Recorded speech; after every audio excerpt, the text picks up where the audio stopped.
ਭਾਰਤੀ team ਦੇ ਸਾਬਕਾ cricketer ਅਤੇ ਮੌਜੂਦਾ ਸਰਕਾਰ ਦੇ ਸਾਬਕਾ ਵਜ਼ੀਰ ਨਵਜੋਤ ਸਿੰਘ ਸਿੱਧੂ ਇੱਕ ਵਾਰ ਮੁੜ ਚਰਚਾ 'ਚ ਆ ਗਏ ਨੇ। ਚਰਚਾ ਹੈ ਬੇਅਦਬੀ ਕਾਂਡ ਨੂੰ ਲੈ ਕੇ, ਕੋਟਕਪੂਰਾ ਬਹਿਬਲ ਗੋਲੀ ਕਾਂਡ ਨੂੰ ਲੈ ਕੇ। ਕੁਝ ਸਵਾਲ ਨਵਜੋਤ ਸਿੰਘ ਸਿੱਧੂ ਵੱਲੋਂ ਆਪਣੇ ਟਵਿੱਟਰ ਅਕਾਊਂਟ ਤੇ ਹੈਂਡਲ ਤੇ ਸਾਂਝੇ ਕੀਤੇ ਗਏ ਨੇ, ਉਹਦੇ ਬਾਰੇ ਗੱਲਬਾਤ ਕਰਦੇ ਹਾਂ। ट्विटर अकाउंट ਤੇ ਨਵਜੋਤ ਸਿੰਘ ਸਿੱਧੂ ਸਾਫ਼ ਤੌਰ ਤੇ ਗੱਲ ਕਰ ਰਿਹਾ ਹੈ, pertinent questions of people of Punjab on ਬੇਦਬੀ issue to Badal, ਕਿ ਪੰਜਾਬ ਤੇ ਪੰਜਾਬ ਵਾਸੀਆਂ ਦੇ ਬਾਦਲ ਨੂੰ ਕੁਝ ਸਵਾਲ ਨੇ। ਸ਼ੁਰੂਆਤ ਕਰਦੇ ਹਾਂ ਪਹਿਲੇ ਤੋਂ, why no proper inquiry by Badal government into theft of bead of Guru Granth Sahib ji at village ਬੁਰਜ ਜਵਾਰ ਸਿੰਘ ਵਾਲਾ on June 1 2015। ਜਦੋਂ ਮਹਾਰਾਜ ਸਾਹਿਬ ਦੀ ਜਿਹੜੀ ਬੀੜ, ਗੁਰੂ ਗ੍ਰੰਥ ਸਾਹਿਬ ਜੀ ਦੀ ਬੀੜ ਨੂੰ ਵਿਲੇਜ ਯਾਨੀ ਕਿ ਪਿੰਡ ਬੁਰਜ ਜਵਾਰ ਸਿੰਘ ਵਾਲਾ ਤੋਂ ਜੂਨ 1 2015 ਨੂੰ ਆਪਣੇ ਬੇਦਬੀ ਵਾਸਤੇ ਉੱਥੋਂ ਦੀ ਚੱਕਿਆ ਗਿਆ ਸੀਗਾ, ਤਾਂ ਉਦੋਂ ਬਾਦਲ ਸਰਕਾਰ ਨੇ ਕੋਈ ਫੈਸਲਾ ਕਿਉਂ ਨਹੀਂ ਲਿਆ? ਕਿਉਂਕਿ ਉਸ ਤੋਂ ਬਾਅਦ ਹੀ ਸਾਰੇ ਪ੍ਰੋਟੈਸਟ ਹੋਏ ਸਨ, ਧਰਨੇ ਹੋਏ ਸਨ, ਰੋਸ ਪ੍ਰਦਰਸ਼ਨ ਹੋਏ ਸਨ, ਜਿਸ ਨੂੰ ਲੈ ਕੇ ਅਕਤੂਬਰ 2015 ਵਿੱਚ ਫਾਇਰਿੰਗ ਹੋਈ ਸੀ, ਗੋਲੀਆਂ ਚੱਲੀਆਂ ਸਨ। ਯਾਦ ਹੋਵੇਗਾ ਕਿ ਗੋਲੀਆਂ ਵੇਲੇ 2 ਸਿੰਘ ਸ਼ਹੀਦ ਹੋ ਗਏ ਸਨ। ਦੂਜਾ ਸਵਾਲ ਹੈ, what were the actions taken against officers who falsely implicated 2 brothers Rupinder Singh and Jaswinder Singh for ਸੈਕਰੀਲੇਜ।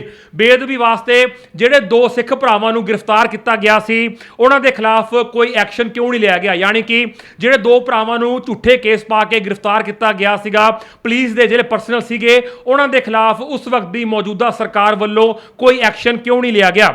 ਤੀਜੀ ਗੱਲ ਤੇ ਕਰਦੇ ਹਾਂ, why no action taken by Badal government during 2 years in sacrilege cases before 2017 election. ਯਾਨੀ ਕਿ ਅਕਤੂਬਰ 2015 ਵਿੱਚ ਜਦੋਂ ਗੋਲੀ ਕਾਂਡ ਹੋਇਆ ਸੀ, ਤਾਂ ਉਸ ਤੋਂ ਬਾਅਦ 2017 ਚ ਮੁੜ ਸਰਕਾਰ ਬਣੀ ਸੀ, ਉਸ ਤੋਂ ਬਾਅਦ ਬਦਲ ਕੇ ਕਾਂਗਰਸ ਦੀ। ਲੇਕਿਨ 2015 ਤੋਂ ਲੈ ਕੇ 2017 ਤੱਕ ਤਕਰੀਬਨ ਪੌਣੇ 2 ਸਾਲ ਦਾ ਸਮਾਂ ਸੀ, ਉਸ ਦੌਰਾਨ ਕੋਈ ਵੀ ਐਕਸ਼ਨ ਬਾਦਲ ਸਰਕਾਰ ਵੱਲੋਂ ਕਿਉਂ ਨਹੀਂ ਲਿਆ ਗਿਆ ਸੀ? Despite justice retire Jora Singh commission inquiry report, ਜਦ ਕਿ retire justice Jora Singh commission ਜਿਹੜੀ ਇਨਕੁਆਇਰੀ ਰਿਪੋਰਟ ਸੀ ਅਤੇ SIT ਯਾਨੀ ਕਿ special investigation team led by Ranbir Singh Khattra pointing needle of suspicion to Dera Sacha Sauda ਮੈਨ, ਜਦ ਕਿ ਜਿਹੜੀ SIT ਬਣੀ ਸੀ ਰਣਬੀਰ ਸਿੰਘ ਖੱਟੜਾ ਦੀ ਅਤੇ ਜਸਟਿਸ ਜੋਰਾ ਸਿੰਘ ਕਮਿਸ਼ਨ ਨੇ ਆਪਣੀ ਇਨਕੁਆਇਰੀ ਰਿਪੋਰਟ ਪੇਸ਼ ਕੀਤੀ ਸੀ, ਉਹਦੇ ਵਿੱਚ ਕਿਤੇ ਨਾ ਕਿਤੇ ਇਸ਼ਾਰਾ ਕੀਤਾ ਗਿਆ ਸੀਗਾ, ਨੀਡਲ ਆਫ ਸਸਪੀਸ਼ਨ ਅਪਾਇੰਟ ਕੀਤੀ ਗਈ ਸੀ, ਇਸ਼ਾਰਾ ਕੀਤਾ ਗਿਆ ਸੀਗਾ ਡੇਰਾ ਸੱਚਾ ਸੌਦਾ ਦੇ ਜਿਹੜੇ ਫਾਲੋਅਰ ਸੀਗੇ, ਬੰਦੇ ਸੀ, ਉਹਨਾਂ ਵੱਲ। ਲੇਕਿਨ ਫਿਰ ਵੀ ਕੋਈ ਐਕਸ਼ਨ ਕਿਉਂ ਨਹੀਂ ਲਿਆ ਗਿਆ? ਅਗਲੀ ਗੱਲ ਤੇ ਰੁਕ ਕਰਦੇ ਹਾਂ ਨੰਬਰ 4 ਤੇ, why no action against fabrication of evidence in Behbal Kalan firing incident. Fabrication ਦਾ ਆਪਣਾ ਭਾਵ ਹੈ ਕਿ ਜਿਹੜਾ ਵੀ ਛੇੜਖਾਨੀ ਹੋਈ ਸੀ, ਐਵੀਡੈਂਸ ਯਾਨੀ ਕਿ ਜਿਹੜੇ ਵੀ ਸਬੂਤ ਸਨ, ਸਬੂਤਾਂ ਨਾਲ ਛੇੜਖਾਨੀ ਹੋਣ ਦੇ ਬਾਵਜੂਦ ਵੀ ਬਹਿਬਲ ਕਲਾਂ ਫਾਇਰਿੰਗ ਇਨਸੀਡੈਂਟ ਵਿੱਚ ਕੋਈ ਐਕਸ਼ਨ ਕਿਉਂ ਨਹੀਂ ਲਿਆ ਗਿਆ? ਕਿਉਂਕਿ ਕਾਨੂੰਨ ਕਹਿੰਦਾ ਕਿ ਜੇ ਸਬੂਤਾਂ ਨਾਲ ਛੇੜਖਾਨੀ ਕੀਤੀ ਜਾਂਦੀ ਹੈ ਤਾਂ ਇਹ ਸਭ ਤੋਂ ਵੱਡਾ ਜੁਰਮ ਮੰਨਿਆ ਜਾਂਦਾ ਹੈ। ਅੱਗੇ ਵਧਦੇ ਹਾਂ, how escort Gypsy of SSP Charanjit Sharma was taken to workshop of Pankaj Bansal. ਯਾਨੀ ਐਸਕॉर्ट ਜਿਪਸੀ ਜਿਹੜੀ ਕਿ ਪੁਲਿਸ ਦੇ ਅਫਸਰ ਹੁੰਦੇ ਨੇ, ਉਹਨਾਂ ਦੇ ਅੱਗੇ ਜਿਹੜੀ ਸਰਕਾਰੀ ਜਿਪਸੀ ਚੱਲਦੀ ਹੁੰਦੀ ਹੈ ਗਨਮੈਨਾਂ ਵਾਲੀ, ਉਹਨੂੰ ਐਸਕॉर्ट ਜਿਪਸੀ ਕਿਹਾ ਜਾਂਦਾ ਹੈ। ਤਾਂ ਉਸ ਵਕਤ ਮੌਕੇ ਦੇ SSP ਚਰਨਜੀਤ ਸ਼ਰਮਾ ਦੀ ਜਿਹੜੀ ਐਸਕॉर्ट ਜਿਪਸੀ ਸੀ, ਉਹਨੂੰ ਪੰਕਜ ਬਾਂਸਲ ਦੀ ਵਰਕਸ਼ਾਪ ਵਿਖੇ ਲਗਾਇਆ ਗਿਆ ਸੀ with gun of Suhail Brar bullet marks planted on jeep. ਯਾਨੀ ਕਿ ਜਿਹੜੇ ਸੁਹੇਲ ਬਰਾੜ ਸੀ, ਉਹਨਾਂ ਦੀ ਜਿਹੜੀ ਬੰਦੂਕ ਸੀ, ਉਹਦੇ ਬੰਦੂਕ ਦੇ ਗੋਲੀਆਂ ਦੇ ਜਿਹੜੇ ਛਰਰੇ ਸੀ, ਉਹ ਜਾਣਬੁੱਝ ਕੇ ਜੀਪ ਦੇ ਉੱਤੇ ਮਾਰੇ ਗਏ ਸਨ, ਤਾਂ ਕਿ ਸ਼ੋਅ ਕੀਤਾ ਜਾਵੇ ਕਿ ਪੁਲਿਸ ਨੇ ਜਿਹੜੀਆਂ ਗੋਲੀਆਂ ਚਲਾਈਆਂ ਨੇ, ਜਿਹੜੇ 2 ਸਿੱਖ ਮਰੇ ਆ, ਉਹ ਤਾਂ ਚਲਾਈਆਂ ਸੀਗੀਆਂ ਕਿਉਂਕਿ ਪੁਲਿਸ ਦੀ ਜਿਹੜੀ ਗੱਡੀ ਸੀ, ਉਹਦੇ ਉੱਪਰ ਫਾਇਰਿੰਗ ਕੀਤੀ ਗਈ ਸੀ। ਯਾਨੀ ਕਿ ਪੁਲਿਸ ਦੀ ਐਸਕॉर्ट ਗੱਡੀ ਦੇ ਉੱਪਰ ਫਾਇਰਿੰਗ ਕੀਤੀ ਗਈ ਸੀ, ਤਾਂ ਕਰਕੇ ਜਵਾਬੀ ਹਮਲਾ ਕਰਦਿਆਂ ਹੋਇਆ ਪੁਲਿਸ ਵੱਲੋਂ ਫਾਇਰਿੰਗ ਕੀਤੀ ਗਈ ਹੈ ਅਤੇ 2 ਸਿੱਖ ਮਾਰੇ ਗਏ ਸਨ। ਜਦਕਿ ਗੱਲ ਇਹ ਨਿਕਲ ਕੇ ਸਾਹਮਣੇ ਆ ਰਹੀ ਹੈ ਕਿ ਆਪ ਹੀ ਸੋਹਲ ਬਰਾੜ ਨਾਂ ਦੇ ਇਨਸਾਨ ਦੀ, ਆਦਮੀ ਦੇ ਜਿਹੜੀ ਆਪਣੀ ਬੰਦੂਕ ਸੀ, ਉਹਦੀ ਜਿਹੜੀ ਗੋਲੀਆਂ ਦੇ ਛਰਰੇ ਜਾਣਬੁੱਝ ਕੇ ਜਿਪਸੀ ਤੇ ਮਾਰੇ ਗਏ, ਤਾਂ ਕਿ ਪੁਲਿਸ ਵੱਲੋਂ ਇੱਕ ਕਹਾਣੀ ਕੁ ਕੀਤੀ ਜਾਵੇ, ਇੱਕ ਕਹਾਣੀ ਬਣਾਈ ਜਾਵੇ ਕਿ ਅਸੀਂ ਤਾਂ ਸੈਲਫ ਡਿਫੈਂਸ 'ਚ ਗੋਲੀਆਂ ਮਾਰ ਕੇ 2 ਸਿੰਘ ਮਾਰੇ ਆ, ਕਿਉਂਕਿ ਸਾਡੀ ਜੀਪ ਤੇ, ਸਾਡੀ ਜਿਪਸੀ ਤੇ ਫਾਇਰਿੰਗ ਕੀਤੀ ਗਈ ਸੀਗੀ। ਹੂ ਆਰਡਰ ਦਿਸ? ਸੋ ਕਿਤੇ ਨਾ ਕਿਤੇ ਫਿਰ ਗੱਲ ਉਹੀ ਆ ਜਾਂਦੀ ਹੈ ਕਿ ਇਹ ਸਭ ਕੁਝ ਕਰਨ ਵਾਸਤੇ ਹਰਾ ਸਿਗਨਲ, ਗ੍ਰੀਨ ਸਿਗਨਲ ਕਿਸ ਨੇ ਦਿੱਤਾ? ਕਿਸ ਨੇ ਇਸ਼ਾਰਾ ਕੀਤਾ ਕਿ ਕਿਸ ਤਰ੍ਹਾਂ ਹਰੇਕ ਤਰ੍ਹਾਂ ਦੀ ਜਿਹੜੀ ਆਪਣੀ ਸਟੋਰੀ ਹੈ ਉਹ ਕੁ ਕੀਤੀ ਜਾਵੇ, ਕਰੁ ਕੀਤੀ ਜਾਵੇ? ਕਿਉਂਕਿ ਕਿਤੇ ਨਾ ਕਿਤੇ 2 ਸਿੰਘ ਸ਼ਹੀਦ ਹੋਏ ਸਨ, ਲੇਕਿਨ ਉਹਨਾਂ ਦਾ ਕਸੂਰ ਕੋਈ ਨਹੀਂ ਸੀ, ਬੇਕਸੂਰ 2 ਸਿੰਘ ਸ਼ਹੀਦ ਕੀਤੇ ਗਏ। ਪੁਲਿਸ ਵੱਲੋਂ ਸਾਰੀ ਇੱਕ ਸਟੋਰੀ ਬਣਾਈ ਗਈ ਸੀ ਆਪਣੇ ਵੱਲੋਂ ਕਿ ਕਿਸ ਤਰ੍ਹਾਂ ਆਪਣੇ ਉੱਥੇ ਲੋਕਾਂ ਵੱਲੋਂ ਪਹਿਲਾਂ ਗੋਲੀਆਂ ਮਾਰੀਆਂ ਗਈਆਂ ਜਿਪਸੀ ਉੱਪਰ, ਤਾਂ ਪੁਲਿਸ ਨੇ ਸੈਲਫ ਡਿਫੈਂਸ ਵਿੱਚ ਹੁੰਦਿਆਂ ਹੋਇਆਂ ਗੋਲੀਆਂ ਚਲਾਈਆਂ ਤੇ 2 ਸਿੰਘ ਸ਼ਹੀਦ ਹੋ ਗਏ। ਸੋ ਅੱਗੇ ਫਿਰ ਵੱਧਦੇ ਨੇ, ਨਵਜੋਤ ਸਿੰਘ ਸਿੱਧੂ ਕਹਿੰਦੇ ਨੇ, have asked every relevant question on beadbi issue to everyone, ਕਿ ਬੇਦਬੀ ਇਸ਼ੂ ਨੂੰ ਲੈ ਕੇ ਹਰ ਤਰ੍ਹਾਂ ਦਾ ਰੈਲੀਵੈਂਟ ਕੁਐਸਚਨ, ਵਾਜਬ ਕੁਐਸਚਨ ਮੇਰੇ ਵੱਲੋਂ ਕੀਤਾ ਗਿਆ ਹੈ। who should be held accountable over the past few months and in the last 6 years। ਪਿਛਲੇ ਕੁਝ ਮਹੀਨਿਆਂ ਤੋਂ ਜੋ ਮੁੱਦਾ ਗਰਮਾਇਆ ਹੋਇਆ ਹੈ, ਅਪ੍ਰੈਲ ਮਈ ਤੋਂ ਲੈ ਕੇ ਤਕਰੀਬਨ 4 ਮਹੀਨੇ ਹੋ ਚੱਲੇ ਆ, ਗੱਲਬਾਤ ਦਾ ਮੁੱਦਾ ਪੂਰਾ ਗਰਮਾਇਆ ਹੋਇਆ ਹੈ। ਲੇਕਿਨ ਉਹਨਾਂ ਨੇ ਕਿਹਾ ਕਿ ਜੇ ਪਿਛਲੇ 6 ਸਾਲਾਂ ਦੀ ਗੱਲ ਕਰੀਏ, ਕਿਉਂਕਿ ਘਟਨਾ ਵਾਪਰੀ ਸੀ ਅਕਤੂਬਰ 2015 ਦੇ ਵਿੱਚ ਤੇ ਹੁਣ ਅਕਤੂਬਰ 2021 ਆਉਣ ਵਾਲਾ ਹੋ ਗਿਆ, ਤਕਰੀਬਨ 6 ਸਾਲ ਹੋ ਚੱਲੇ ਆ ਤੇ 6 ਸਾਲਾਂ ਵਿੱਚ ਸਵਾਲ ਕਿਉਂ ਨਹੀਂ ਖੜੇ ਕੀਤੇ ਗਏ, ਸਵਾਲਾਂ ਦੇ ਵਾਜਬ ਜਵਾਬ ਕਿਉਂ ਨਹੀਂ ਲਏ ਗਏ।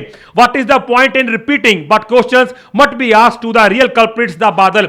ਸੋ ਸਿੱਧੇ ਸਿੱਧੇ ਨਵਜੋਤ ਸਿੰਘ ਸਿੱਧੂ ਨੇ ਦੋਸ਼ ਲਾਇਆ ਹੈ ਕਿ ਜਿਹੜੇ ਬਾਦਲ ਪਰਿਵਾਰ ਹੈ, ਬਾਦਲ ਸਰਕਾਰ ਸੀ, ਉਹ ਇਹਦੇ ਪਿੱਛੇ ਸੀ, ਕਿਤੇ ਨਾ ਕਿਤੇ ਉਹਨਾਂ ਦਾ ਹੱਥ ਸੀਗਾ। ਰੀਅਲ ਕਲਪ੍ਰਿਟਸ ਤੱਕ ਕਿਹਾ ਗਿਆ, ਯਾਨੀ ਕਿ ਜਿਹੜੇ ਅਸਲ ਮੁਜਰਮ, ਰੀਅਲ ਕਲਪ੍ਰਿਟਸ ਤੋਂ ਨਵਜੋਤ ਸਿੰਘ ਸਿੱਧੂ ਦਾ ਭਾਵ ਹੈ ਅਸਲ ਮੁਜਰਮ ਤੇ ਉਹਨਾਂ ਨੇ ਫਿਰ ਦੁਬਾਰਾ ਗੱਲ ਕੀਤੀ ਹੈ ਕਿ ਵਾਟ is the point in repeating but questions, ਕਿ ਬਾਰ-ਬਾਰ ਉਹ ਗੱਲ ਕਰਦੇ ਆ, ਬਾਰ-ਬਾਰ ਬਾਦਲ ਸਰਕਾਰ ਤੇ ਬਾਦਲ ਪਰਿਵਾਰ ਤੇ ਦੋਸ਼ ਲਗਾਉਂਦੇ ਆ। ਉਹ ਆਪ ਕਹਿੰਦੇ ਆ ਕਿ ਬਾਰ-ਬਾਰ ਕੁਐਸਚਨਸ ਨੂੰ ਰਿਪੀਟ ਕਰ ਰਹੇ ਆ, ਇਹਦਾ ਕੋਈ ਤੁੱਕ ਨਹੀਂ ਬਣਦਾ। ਲੇਕਿਨ ਜਦ ਤੱਕ ਇਨਸਾਫ ਨਹੀਂ ਮਿਲਦਾ ਤਾਂ ਅਜਿਹੇ ਹੀ ਸਵਾਲ ਟਾਈਮ ਤੇ ਬਾਰ-ਬਾਰ ਖੜੇ ਹੁੰਦੇ ਰਹਿਣਗੇ। ਫਿਰ ਦੁਬਾਰਾ ਕਲੀਅਰ ਕਰ ਦਿੰਦੇ ਆ ਕਿ ਨਵਜੋਤ ਸਿੰਘ ਸਿੱਧੂ ਨੇ ਸਿੱਧਾ ਨਿਸ਼ਾਨਾ ਸਾਧਿਆ। ਜੇ ਥੋੜਾ ਆਪਾਂ ਗੱਲ ਕਰੀਏ ਤਾਂ ਇੱਕ ਲੇਮੈਨ ਵਾਂਗੂ, ਇੱਕ ਪੰਜਾਬੀ ਦੇ ਜਿਹੜੀ ਦਿਲ ਦੀ ਗੱਲ ਹੁੰਦੀ ਹੈ, ਇੱਕ ਪੰਜਾਬ ਵਾਸੀ ਦਿਲ ਦੀ ਗੱਲ ਹੁੰਦੀ ਹੈ, ਸੋ ਸਿੱਧੀ ਗੱਲ ਉਹਨਾਂ ਵੱਲੋਂ ਕਹੀ ਗਈ ਹੈ ਕਿ ਕਿਉਂ ਗੋਲੀਆਂ ਚੱਲੀਆਂ।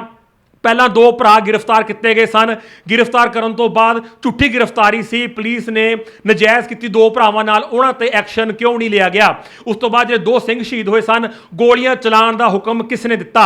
ਤੇ ਜੇ ਪੁਲਿਸ ਕਹਿੰਦੀ ਹੈ ਕਿ ਅਸੀਂ ਗੋਲੀ ਚਲਾਈ ਸੀ ਕਿਉਂਕਿ ਸਾਡੀ ਐਸਕॉर्ट ਜਿਪਸੀ ਤੇ ਗੋਲੀਆਂ ਵੱਜੀਆਂ ਸਨ, ਤਾਂ ਇਹ ਵੀ ਇੱਕ ਕੁੱਕ ਤੇ ਫੇਕ ਸਟੋਰੀ ਸੀ, ਕਿਉਂਕਿ ਕਿਸੇ ਨੇ ਵੀ ਗੋਲੀ ਨਹੀਂ ਚਲਾਈ ਜੋ ਹਜੇ ਤੱਕ ਮੰਨਿਆ ਜਾ ਰਿਹਾ। ਜਦ ਕਿ ਬਾਅਦ ਵਿੱਚ ਸਾਰਾ ਕੁਝ ਪਤਾ ਲੱਗਿਆ ਕਿ ਸੋਹੇਲ ਬਰਾੜ ਨਾਂ ਦੇ ਇਨਸਾਨ ਦੀ ਬੰਦੂਕ ਦੇ ਜਿਹੜੀ ਗੋਲੀਆਂ ਦੇ ਛर्रे ਸਨ ਉਹ ਉਸ ਗੱਡੀ ਤੇ ਵੱਜੇ ਹੋਏ ਸਨ। ਤਾਂ ਇਹ ਸਭ ਕੁਝ ਕਰਨ ਦਾ ਆਰਡਰ ਕਿਸ ਨੇ ਦਿੱਤਾ। ਸੋ ਨਵਜੋਤ ਸਿੰਘ ਸਿੱਧੂ ਨੇ ਡਾਇਰੈਕਟਲੀ ਔਰ ਇਨਡਾਇਰੈਕਟਲੀ, ਸਿੱਧੇ ਤੌਰ ਤੇ ਕਈ ਸਵਾਲ ਖੜੇ ਕੀਤੇ ਨੇ ਆਪਣੇ ਟਵਿੱਟਰ ਅਕਾਊਂਟ ਹੈਂਡਲ ਤੇ। ਸਿੱਧੇ ਉਹਨਾਂ ਨੇ ਗੱਲਬਾਤ ਕੀਤੀ ਹੈ, ਸਿੱਧੇ ਇੱਕ ਤਰ੍ਹਾਂ ਸਵਾਲ ਰੱਖੇ ਨੇ ਲੋਕਾਂ ਦੇ ਅੱਗੇ, ਪੰਜਾਬੀਆਂ ਦੇ ਅੱਗੇ, ਪੰਜਾਬ ਦੇ ਲੋਕਾਂ ਦੇ ਅੱਗੇ।